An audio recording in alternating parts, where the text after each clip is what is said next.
मैं अपने बच्चे को डस्टबिन में फेंक देती हूँ। मैं भी अपने बच्चे को डस्टबिन में फेंक देती हूँ। और मैं भी अपने बच्चे को डस्टबिन में फेंक देती हूँ।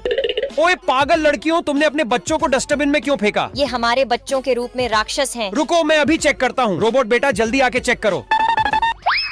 अरे हाँ, ये तो सच में राक्षस है, तुम जा सकती हो। अरे हाँ, ये भी राक्षस है, तुम भी जा सकती हो। ओ लड़की, ये तो असली का बच्चा है, तो इसे क्यों डस्टबिन में डाला? क्योंकि ये मेरा सौतेला बेटा है। तुझे भी पिंजरे में बंद